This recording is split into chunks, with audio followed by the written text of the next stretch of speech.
more perspective on how lifting the U.S. trade embargo might affect life on the island. I spoke earlier with Bill LeoGrande. He's a specialist in Latin American politics and is a professor at American University here in Washington.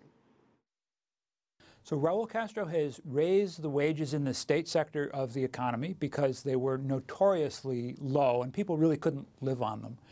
But the biggest increase in income in Cuba has been from the rise in remittances coming from Cuban Americans to family members on the island. Since President Obama became president and lifted restrictions on that, that's more than doubled. And the other big source of increase in income is small businesses in Cuba. The number of small businesses has increased 400% since Raul Castro became president, and those people are really flourishing economically. So how would the U.S. lifting the trade embargo, if it ever does, impact life for Cuba's middle class, working class? Well, I think it would make a big difference in two areas. First is in trade.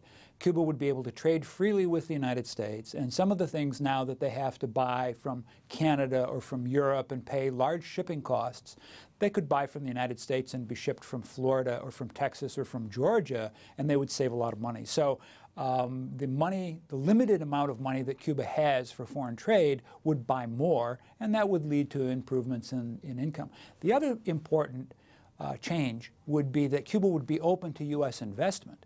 Cuba just passed a new foreign investment law, which offers pretty attractive terms compared to the rest of the region, trying to attract investment mostly now from Canada and Europe. But the United States is a natural market potentially for Cuba, for investment to go into Cuba, and that would help boost economic growth. And for the people that live there, their lives would look a lot different than they do now, would you say? I think gradually, as the economy grew, incomes in Cuba would go up.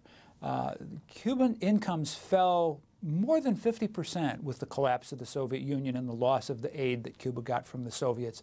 They really haven't even gotten back to where they were yet in 1989. So if the U.S. economic sanctions were lifted, the economy grew a little faster, it would, raise all boats, and the average Cuban would be better off. What has been changing for Cubans? What are Cubans still looking for? What are they pressing for? I think Cubans right now are interested in seeing two changes on the island. One is that this package of economic reforms that Raul Castro announced in 2010 and that was approved in 2011, that's really fully implemented. Cuba is on a path toward a China model of market socialism that uses market mechanisms to really grow the economy.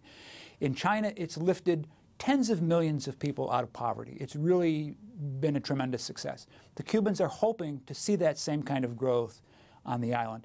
And the other thing they're hoping for is a little greater political space for debate about the island's future.